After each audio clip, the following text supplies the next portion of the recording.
所以我说奶酪啊，嘿，那虎彦本呢？你确定要在这个时候喝酒吗？啊，很差吗？我不会怎样，你放心。所以我说你的虎彦本呢？你有没有回答我？来，我们开始喽。你还记得我们的开场白吗？我还记得。好啊，欢迎来到海边小屋，我是马虎，我是奶酪。邀请您来欢迎三小。欢迎来到海边小屋，我是马虎我，是奶酪。邀请您来花几分钟的时间来读一本好书哦。但这次又不是书了。来，我们这次要讨论什么？奶酪来，我们这次要讨论大家非常喜欢的肉夏。是个令人感到非常怀念的东西。我记得我当时我是什么时候玩的啊？好像这样讲出来好像不太好。那时候好像不过我相信，我是说在座的各位应该蛮多第一次接触到这个游戏都是在国高中的时候，对，就是非常青春青涩的时期。而且那个时候还在用什么那个什么下载，忘记了。以前曾经有一个很红的下载的工具。忘记了，你看它已经久远到曾经的下载工具都被淘汰了。对啊，我当时还用那个下载的耶，哇，就是不小心就很多盗版都在上面那种东西。好，可是这个游戏我记得是无偿的吧？对，就是当初就是他们好像是在论坛上面，就是突然间有人说我们来做游戏吧，然后他们就开始自动自发的，也不是说自动自发，就是大家开始自发性的组织起来，就是可能某些人擅长写小说，有些可能写故事，他们就是编剧这样，然后就有几个绘师啊，然后写游戏的啊，就他们就一起做这个游戏。对，那我觉得这个游戏，我相信大家基本上应该都玩过啦。然后我觉得它也承载了我们很多的情感和回忆在里面，不管是完成的剧情线，或者是我们大家一辈子的痛。啊，你是说那一位黄色的，对，我们大身家上有虎纹的？最熟悉的背影。对啊，我们默哀30秒，好，来计时。 3，好，已经好了。哦。那首先我们要聊聊，奶酪，你要不要先讲讲看你玩的时候玩完的第一个印象？其实我最开始知道这个游戏的时候就是它的讨论度已经很高，所以我等于是说我先看着大家讨论剧情之后，然后一直到很久很久，我上了大学之后，我有了自己的电脑，有了自己的空间，我才终于有机会去玩。等于说我几乎是迟到至少有几年？对，好几年，我才终于接触到这个剧本、这个游戏这样。那网络上面有一些中文的汉化版，可它并没有汉化的很完整，所以我是后来看到英文版之后，才非常勉强的把有完成的故事几乎都看了一遍。那我自己最喜欢应该就是柔一线吧，我觉得柔一真的也是一个很受大家欢迎的角色。可是如果说要论私心的话，我可能所有的角色里面最喜欢的还是虎彦啦，就是他真的是一个最惹人疼的孩子。对，那然后生呢？生剧本我觉得也很棒，就是他每个角色他们都有自己的一些背景，然后他们那个背景都很好的和剧情里面主角要和就是他们一起度过的难关，就是做了一个很棒的结合。就每个人自己其实都有自己的一些议题要处理，对，然后都会和主角一起。对，一起面对。而且我觉得这个游戏最棒的一点就是它把日常的剧情写得非常的生动。对，然后说到虎彦，我可以在这边分享一个我之前在台南的时候发生一件很好笑的事情，就是我那时候我只有深夜的时间才可以玩，正常嘛，因为白天要上课。对啊。然后我深夜玩完，但你是自己租外面吗？对啊，自己住外面。那还好。对啊，然后我那时候玩完，就是意识到虎彦就是他永远没有那个机会有自己的本家剧情。然后因为我玩完刚好肚子饿，我就骑脚踏车出门去买宵夜。结果买完宵夜再回来的路上，就是我就看着那个热腾腾的宵夜，就是你知道虎彦他是一个下厨的孩子，嘿然后我就看到那个食物，就想到胡彦，然后我就想到他没有自己的故事，我就蹲在路边就开始哭起来。你认真？你认真的你当时直接拿着看着你的宵夜，然后直接在路边想到胡彦，然后就在那边哭。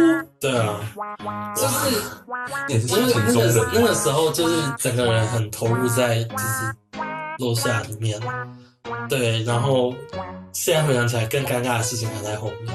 很好笑的事情是，有另外一个路人，他经过的时候还拿一包面子给我，然后说不要哭，傻眼，不要哭，真的很好笑。他可能以为我失恋了吧？那你呢？你自己玩完你最喜欢哪一个角色？其实以前就不像你是在大学的时候玩，所以其实那时候基本上已经有在思想上面其实有一定的成熟度，所以可能对于故事剧情可以比较深入内心里面这样子。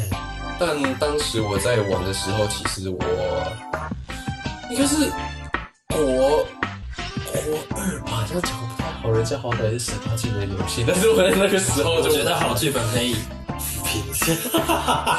对，然后可是问题就是当时的我就只是像在看故事。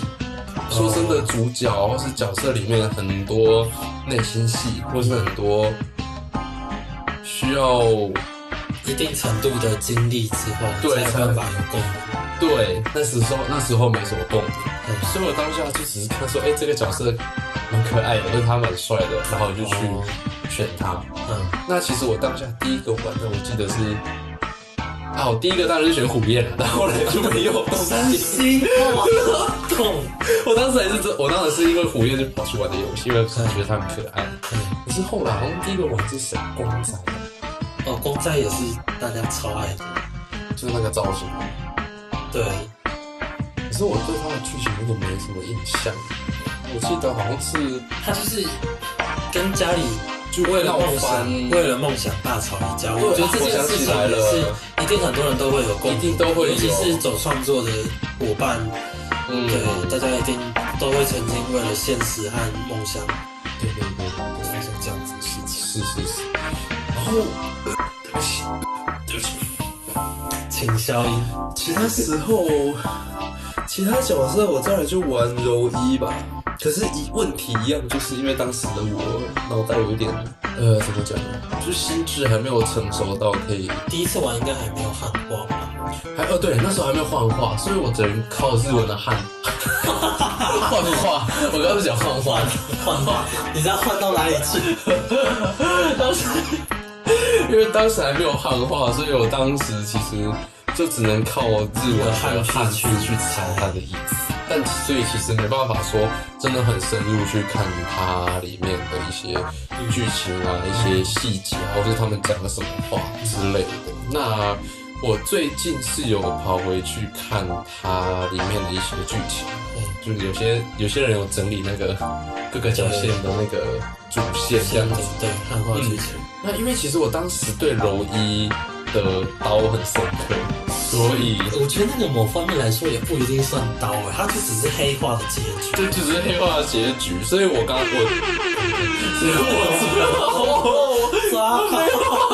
就是跑回去看那个柔一的剧情这样子，然后就会觉得说怎么办？怎么讲？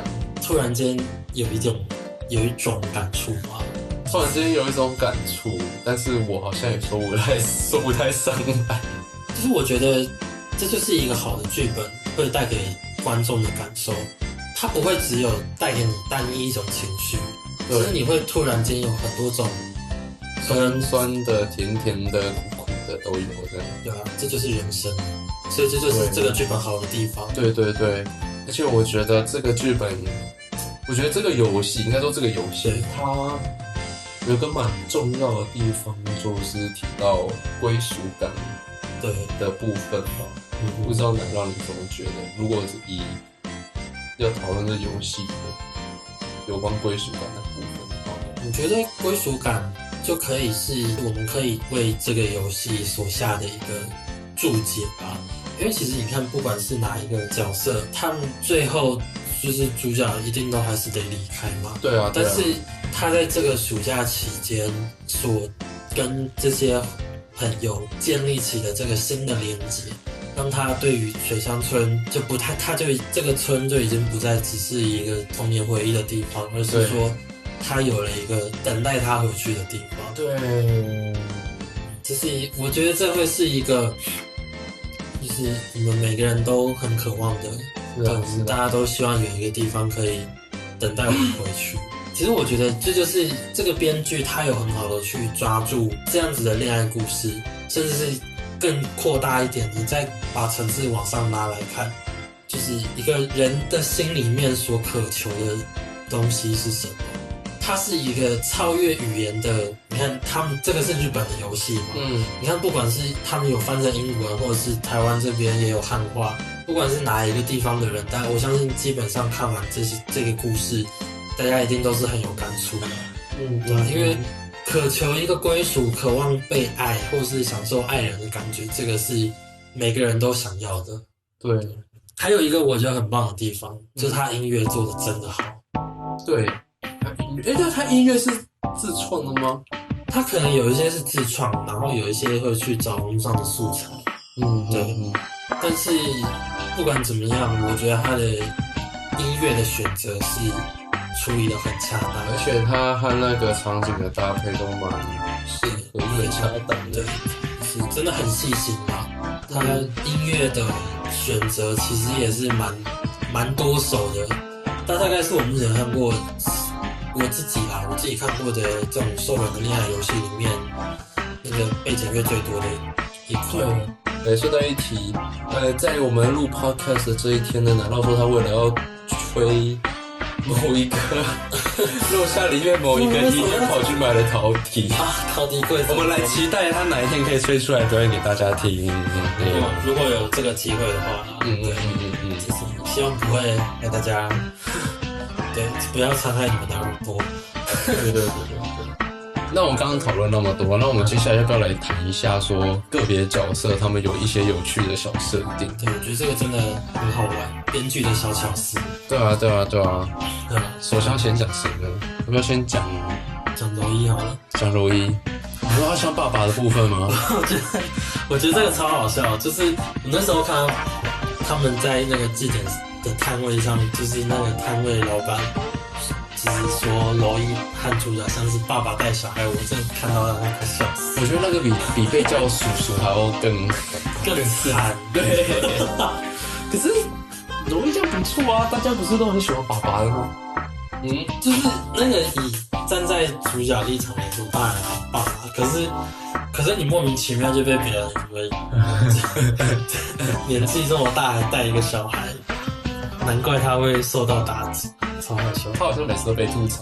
对啊，然后我觉得他很好笑，就是一脸震惊，然后每次都会有一些奇怪的想歪。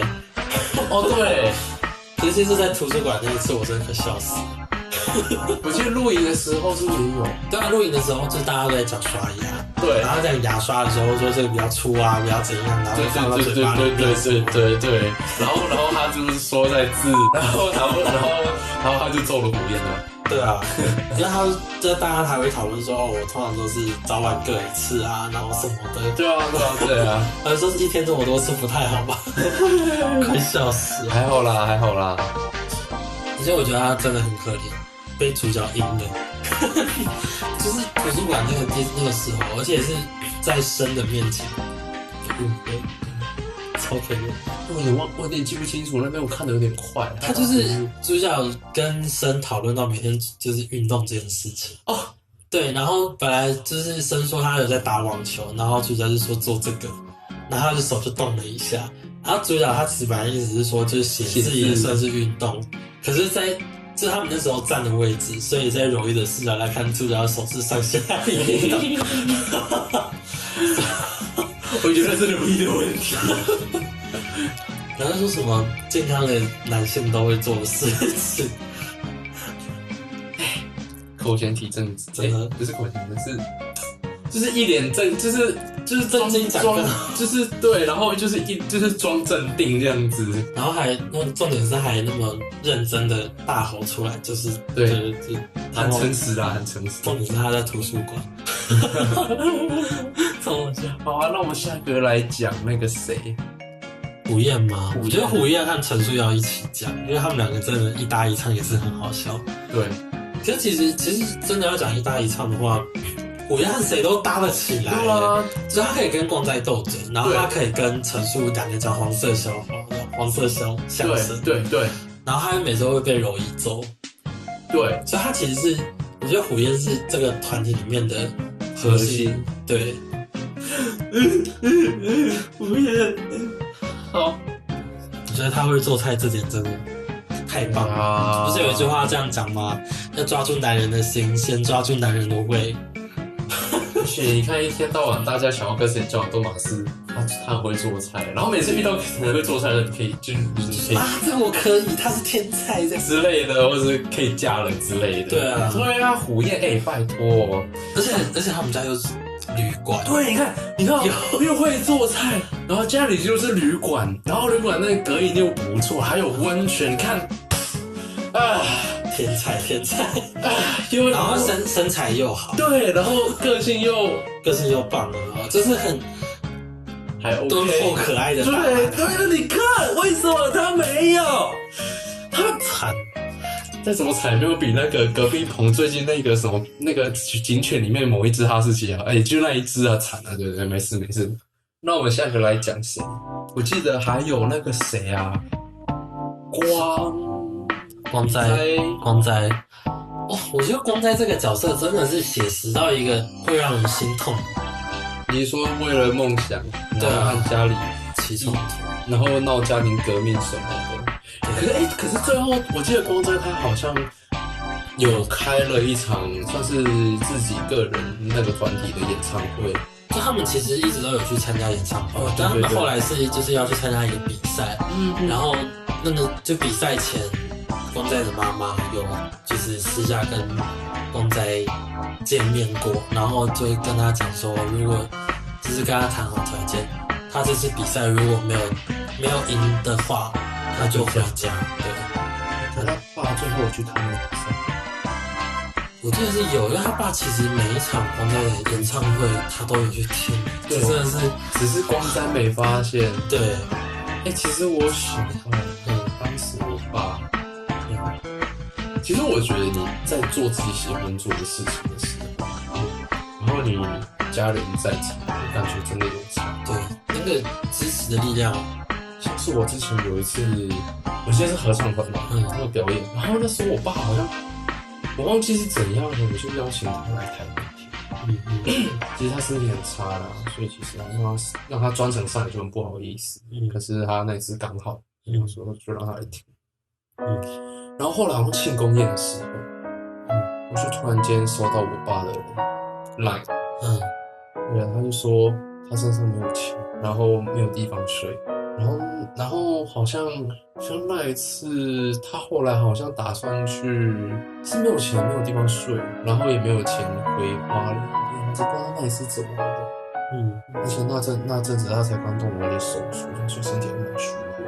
然后我就跟他说我们在大平岭那边是庆功宴，要不要过来？然后他就来。那其实你知道庆功宴当时的气氛就很嗨嘛，然后那时候我就默默走出去，就默默就是暂时离场走出去，然后跟我爸，然后我就给他1000到2000块，就我身上刚好有钱。其实当时应该不知道，我觉得他那时候需要休息。那我觉得如果他不需要的话，我觉得可能可以带他到庆功宴去。对啊，后来好像就自己一个人这样离开。就看那个背影，朱自清的那个背影，那感觉是一模一样的。对，就你可以感受到，就是你爸，离题了，就是你就会感受到那种父爱吧，很难得。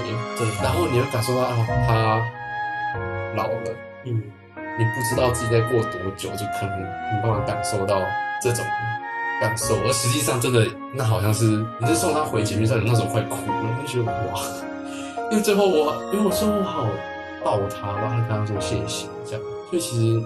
光哉当时他感受是怎么样？当他发现他自己的家人，然后即便是跟他这样子吵了一架，对啊，自作主张离开了家，但其实家里还是支持他。对啊，你看小时候就没感觉，现在长大想就觉得啊，但其实人都是这样啊，我们总是要经历过一些什么事情，你才有所成长。对。那下一个我们来谈那个谁，肖之助吗？我觉得，这样我打个岔。光哉，我一开始以为他是有点长头发，他是不是长头发？对，他头发有点长。我一开始以为他就只是前面那一撮，你知道吗？然后没想到他当时好像是那个在开车的时候还看到后面那个。哦，对，我想到原来光哉是这样的。可是我觉得光哉这个角色他就是很青少年，对，连造型都是。对啊。那我们下一个讲谁？肖之助吧，我觉得这个角色也是很生动啦。你要说他两光吗？他好像其实也还好，因为其实故事里面有一些关键的事件 event 是他提出来的，像这大家不是去海边吗？对啊，那个时候去海边是他提的，跟土鳖提的那个什么24小时捉迷藏，对，比起来海边听起来比较有夏天的感觉，而且比较有建设性。对。比较有建设性，24小时做起来3小。而且我觉得最好笑的一件事情是，就其实那时候柔一有默默说了一句，其实他不讨厌24小时做迷藏，我觉得超好笑。然后好像也没有，如果没有孝之助的话，博行他应该说主角他就不会说去那个什么师丹大会，然后就不会遇，然后就不会遇到欺负，就不会有后续那个欺负。我记得他们去杂货店嘛。对，然后突然间那张照片一出来的时候，然后那个欺负就出现，对，就不会有那一幕发生，没有下来。因为孝之助是那一次师胆大会的主揪，对啊，所以其实今天就提到欺负，对啊，其他没提到，没关系，你讲欺负，就像欺负没事。所以说到欺负，我觉得他是一个在这个故事里面，也许我这样有点超译这个剧本，但是我觉得它会是一个在《摩登纳里面很重要的一个象征。对，因为就是它的设定就是它一直都是大家的20万吧，可是大家就算想起来了，也是会忘记它的存在。它是一个不存在的孩子，大家一起幻想来的东西。对，它是对大家一起幻想出来的一个孩子。然后我觉得其实它就很像是我们大家小时候忘记的那些童年回忆，就是你想不起来，可能曾经有一个这样子的朋友，或是有一个这样子的回忆，但是这个回忆带给你的感受，你可能有的时候会突然间出现。对，尤其是当你可能和你过去的一些可能小时候的同学啊、死党见面时候，你可能会突然间有一些感触，可是你又好像忘记了那是什么东西。对，就是我觉得它其实要讨论的话，也可以聊很多啦。例如说，我觉得回忆这个东西，它是非常有趣的，它是一个你可以在脑海里面再现过去的一个就是脑袋的运作。但是，即便你可能眼睛闭起来，然后脑袋里面有那个画面，但你人已经不在那个时空里面了。对啊，所以我觉得，就是欺负就是一个可以把回忆这个抽象的东西再现具现化的一个角色。那象征了这个故事里面所有人的一个多年前的那个回忆，这样子共同的回忆，应该这样讲。所以它还蛮关键的。对，而且其实它也可以，就是就算把它解读成是我们这些玩家玩了漏下之后所得到的那份情感。对，其实你是说，譬如说像我现在回来看漏下，就想到我以前小时候，可能因为这真的是很久以前的游戏，就有一种怀念，就是以前的那种感觉。可是就只是一个感觉。对，就是你已经没有办法再去重现你第一次玩这个游戏的感受，可是你会记得你曾经拥有过那样子的情绪在。对，当时可能当时的气温，当时你的心境，当时你的一些状态，都其实就已经变得，因为太久远了，就有一种虚无缥缈的感觉，所以他们用不可思议甚至是幽灵这个意象来呈现回忆，其实还蛮我觉得是一个很棒的，对，很棒的一个手法。对。接下来俊啦，俊，俊好可爱。因为我想到七虎，就想到俊，他们两个其实有点小，对，有点小像。因为我记得七虎是什么？说是俊给他身体那个外表是俊给他的，然后他的名字是博行，就主角给他。对。然后所以七福是他们的孩子吗？你要这样讲，好像可以。没有啦，这个有点开玩笑。可是俊，我就觉得俊好神秘哦。对啊，就是尤其是当他知道他跟那个你说那个道馆那个，对啊，就他们俩，我也忘记为什么感进去。他们是宗家和分家的关系。宗家是俊，对。难怪道馆那位谁啊？那个是颠吗？对，颠。然后颠对俊讲话就是那种敬语，超好笑。因为那种的人，然后对着哥哥这种人，然后用敬语。我觉得这个设定真的很有趣。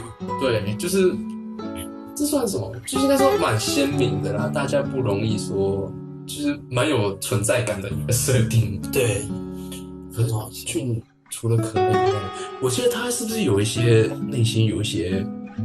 对，他其实内心是比大家想的还要再更纤细一点。对，大家可能也会觉得说他就是一个天真无邪的一个可爱的小弟弟，可是实际上他内心蛮怎么讲细致的。对，那我觉得他其实就是一个这样子的孩子吧。他觉得就是只要他自己不变的话，就是所有的事情都可以依旧像以前一样。对，我觉得这是他为什么会一直保持着这个就是天真无邪的形象。对，对。讲到他，就是一定要提到陈叔。因为其实他们两个游戏里面有提到，就是陈叔和光哉是会带俊出去玩的。对。那只是我觉得，就是他每次都跟陈叔出去玩，然后都没有被染色，我觉得也是蛮厉害的。你说染色是指那个染色？对啊。可是因为陈叔就是一个会酒后乱性的人。可是陈叔他和带俊出去玩，所以应该不见得会喝酒吧？是没错。如果没喝酒的话，那个龙人他们应该还好吧？可他就一直很爱喝酒嘛，他就对了，就是我啦。然后对啊，但是就我觉得这个也是剧本厉害的地方。我一直在讲这个剧本厉害，好，不要再讲。所以他看起来总是这样嘻嘻哈哈，然后就是爱喝酒啊，酒后乱性什么的。可是他其实也有纤细的地方，对自己认真的一面，就是他永远都记得，即便主角已经忘记了，可是他曾经答应主角说：“我长大后要带你飞。”这件事情，即便只是儿时的一个随口的承诺，但他永远都记得。而且他真的还就是捡了一台飞机，然后自己把它修到可以飞耶，这个也真的有够厉害的。对，他们家是开什么？他们家是木匠世家。对，想起来了。说到酒后乱性了，好像很多游戏里面都会有这个设定。对，但是我觉得有一点可惜啦，就是怎么说？通常这种会有所谓酒后乱性的角色，他们就是爱喝酒这件事情，它只是一个设定，它没有和就是这个角色本身的经历做更多的连接。比如说，你看，其实有一些电影里面，有一些大叔他们爱喝酒，那为什么会喝酒？是因为他们有一些想要忘记的事情，只有在喝酒的时候，他才可以暂时的抛下那个痛苦的回忆所带给他的情绪。对。所以我觉得，如果之后有类似的游戏的话，也许能够朝这个方向，特别是当你想要做酒后乱性这个设定时，可以去思考的一件事情。就是这个酒后乱性这4个字，它其实可以聊的再更深入的东西有很多，就是包含说喝酒啊，或是一些情欲的东西，这种比较本能的事情。对。好，然后再来就是你要万言配角宗祠和宗太郎。金池，对我每次看到金池就想到青春念慈啊，秋妹。不好意思，我刚才讲错他了。可是我其实就是一开始玩这个游戏的时候，尤其是跑柔一线，我就对金池的印象不是很好。你是说他跟柔一说那个？对，他跟柔一讲的是像生病一样，所以这样好像不太好。对，就是他害主角和柔一差点没办法在一起，就他自己还不是跟哇，就他也是跟中太郎在一起啊，对啊，那么开心。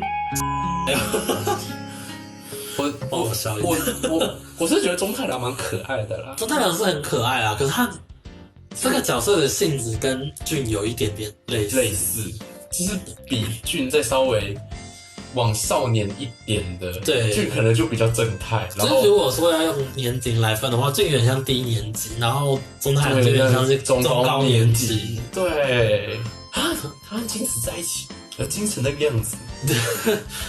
但我觉得这也还蛮有趣的，因为他们两个其实走得蛮近的嘛，所以如果他们两个的攻略的那个路线如果有完成的话，我觉得他们就是这两个角色的感情会是，就是主角要和金池或是中太郎在一起的一个。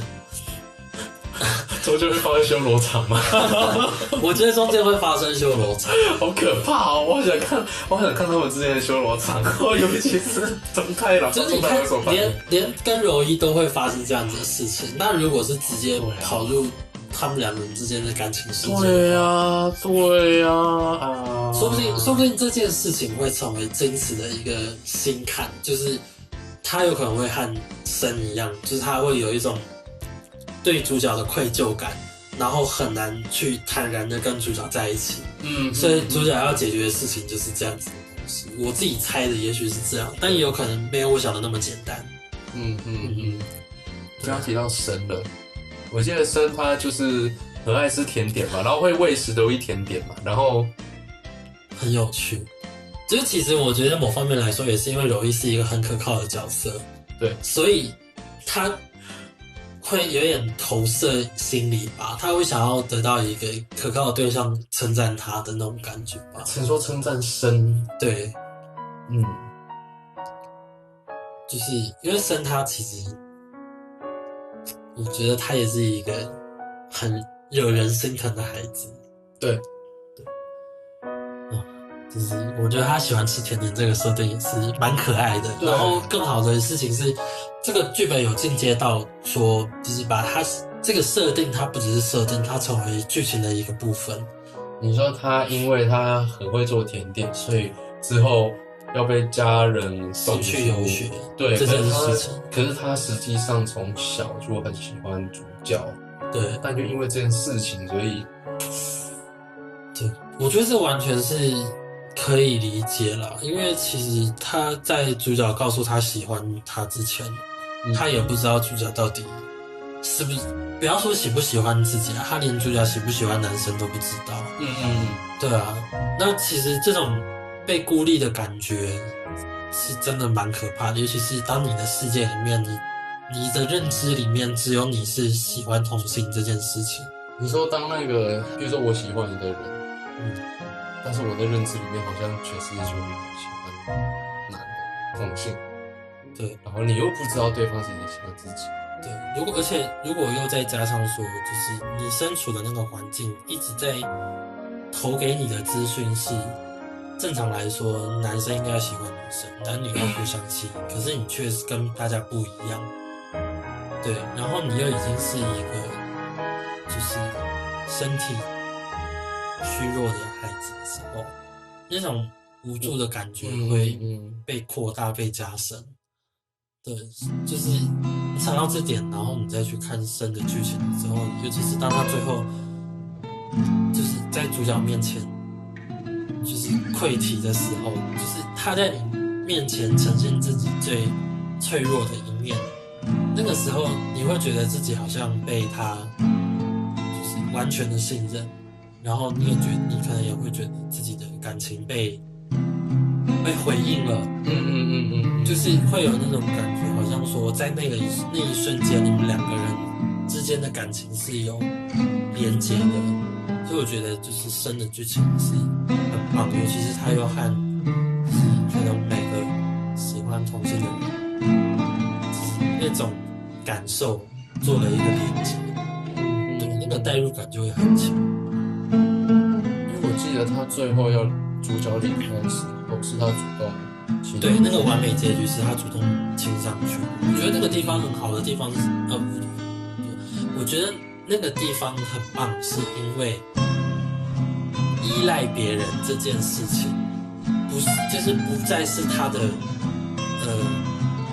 罩门，对他虽然说开始依赖主角，可是他也不是一个失去独立自主的角色，对，因为变成说依赖他人成为了他的一个选项。对，我觉得这点是很棒的，就是我觉得这也可以呼应到，就是我们刚才前面提到的归属感这件事情。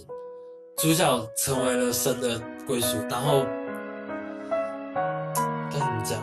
就是我觉得每一个角色在最后，就是主角离开的时候，我觉得很有趣。同样都是主角离开，可是大家针对这件事情回应的方式都不一样。但即便不一样，大家最终给你的一个核心的概念还是没有变，就是你有一个等你回来的人。我觉得这一部分是我觉得肉虾他帮很多人那个填补了内心的一块的东西。我觉得可以，甚至可以称它是一种疗伤。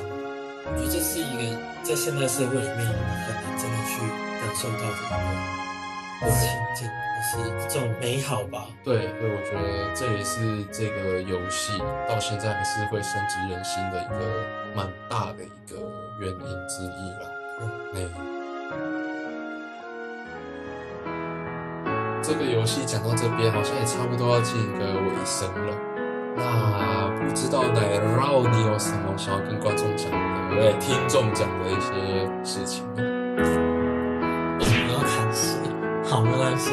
那其实我觉得，就是这个游戏上市到现在这么多年，虽然说有遗憾，但是也有很美丽的地方。我觉得它最可贵的地方是，无论什么时候，它都是一个可以让我们随时回去回味的一个游戏。而且它把就是每个人都一定会经历过的学生时期，那个青春啊，那个学生的记忆，就是放在了那个游戏里面。尤其是它又是放在暑假这个非常阳光的一个时间里面，然后最棒的一件事情是柔一啊、胡燕啊，他们永远就是会在那里，然后只要你点开这个游戏，你觉得就可以看到他们在那里跟你挥手，然后跟你说一声好久不见。你讲到我鸡皮疙瘩了。好，那我们今天就先讨论到这里吧。就是谢谢各位听众。那喜欢的话，就是大家可以多帮我们分享给你说。为什么要笑？为什么要笑？为什么要笑？好了，就是请大家就是按赞、订阅、分享，然后有什么想法或是心得，也可以在下面留言跟我们分享。对，或者是说，如果有什么想要听我们分享的主题，或是你有什么想要分享的东西，也欢迎在或是留言或者私讯给我们知道，也许我们之后就会把它做成一集 podcast。好，那我们今天就先聊到这里啦，大家拜拜。拜拜。